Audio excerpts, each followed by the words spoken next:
রীতিমতো আমাদের tension start হয়ে যায় এবং আমরা আবার শুরু করি টেস্ট, ডাক্তার দেখানো, সব কিছু। তো তারপরে সমস্ত টেস্ট রিপোর্ট করানো শুরু হলো এবং সেটার পর বেশ কয়েকটা রিপোর্ট আমাদের কাছে এসে গেছিলো। আর কয়েকটা রিপোর্ট একটু টাইম লাগতো, 7-10 দিন মতো টাইম লাগতো, কারণ সব রিপোর্ট না, মানে কিছু কিছু রিপোর্ট তোমার 15 দিনও লাগে, কিছু কিছু রিপোর্ট লাগে 1 মাস। তো সেক্ষেত্রে কিছু রিপোর্ট আমাদের কাছে চলে এসেছিলো আর বেশ কয়েকটা রিপোর্ট ছিল যেগুলো বলেছিল 7-10 দিন টাইম লাগবে আসতে। তো আমরা মনে মনে একটু প্রিপেয়ার হয়েই নিয়েছিলাম, কারণ যেই রিপোর্টগুলো এসে গেছিলো সেই রিপোর্টগুলো অলরেডি ইঙ্গিত দিয়ে দিয়েছিল। তো মে মাসে তখন আমি মা আর বাবাকে জুলুক নিয়ে যাই, কারণ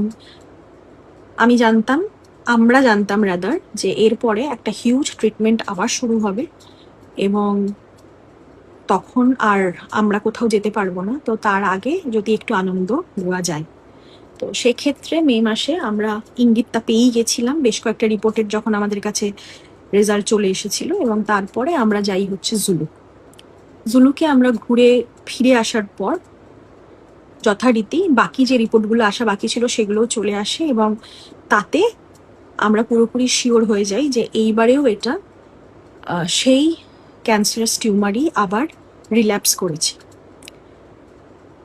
এবং মাকে আবার হসপিটালে ভর্তি করা হয় এবং তারপরে আর কি কি হয় সেটা থাকবে পরের ব্লগে, কেন এটা অনেকটা বড় হয়ে যাচ্ছে। আমি নেক্সট ভিডিওতে তোমাদের জানাবো, কেন এরপরে আরো মারাত্মক মারাত্মক ঘটনা ঘটে গেছে এই 1.5 মাসে, যেটা তোমাদের সঙ্গে আমি ক্রমশ শেয়ার করতে থাকবো। আজকে এইটুকুই রইল। Thank you.